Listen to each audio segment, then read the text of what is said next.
Les maisons BBC, c'est des maisons comme Monsieur Tout-le-Monde, sauf qu'il faut se préoccuper de l'énergie encore plus.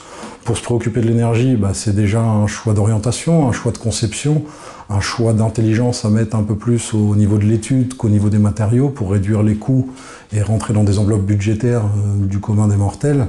On s'est orienté sur le sujet depuis maintenant un petit peu plus de 2 ans et demi.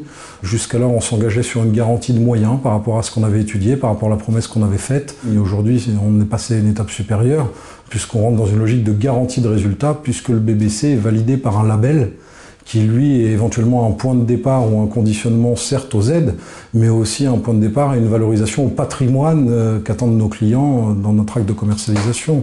Dans le bâtiment, on va afficher les classes énergétiques. Donc si tout le marché est en classe A et que votre maison est en classe F, elle perd un peu de sa valeur de patrimoine.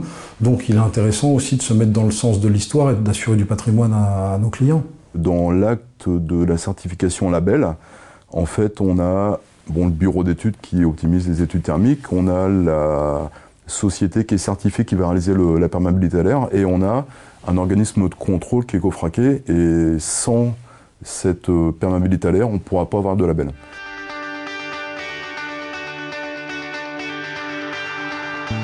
Alors, le BBC, c'est vrai que c'était au départ une norme que je ne connaissais pas trop.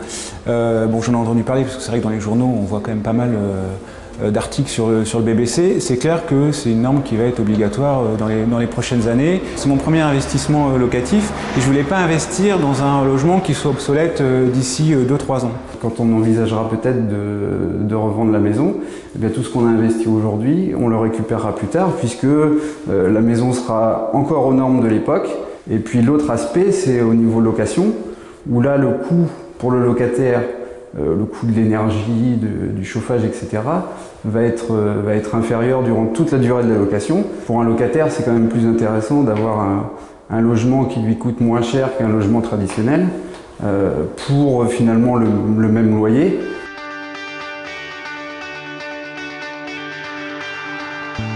Certains constructeurs sont tentés, vu que c'est la mode, de faire du BBC, mais ne savent pas faire du BBC. Il faut vraiment que ça soit le process de construction, je pense, soit maîtrisé par un seul interlocuteur, qui lui après coordonne différents corps d'État.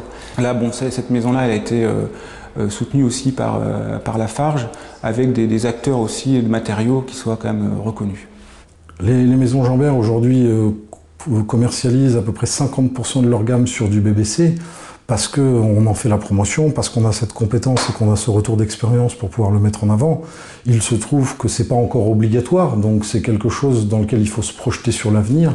Le BBC, si on veut le faire à des coûts raisonnables et accessibles, il faut qu'on le fasse avec des matériaux traditionnels pour s'assurer qu'on ait la main-d'œuvre pour le poser correctement. Il faut qu'on fasse avec des produits certifiés, donc des produits certes innovants mais déjà validés.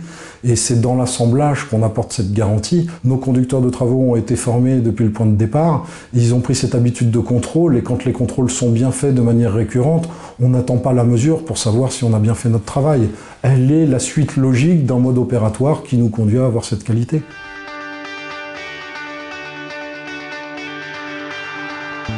Alors pour le client, oui, c'est un gage de qualité dans le sens où même s'il se met d'ouvrage, revend un jour sa maison, c'est le petit plus. C'est quand même une maison qui est BBC RT 2005, qui va être conforme pratiquement à la prochaine réglementation RT 2012. C'est une étape, le BBC. C'est pour ça qu'il est important de prendre le virage très très tôt. Et à partir de là, tout le monde va dans le sens de l'histoire, y compris dans l'évolution des bâtiments à énergie positive dans lesquels les maisons BBC s'inscrivent dès aujourd'hui.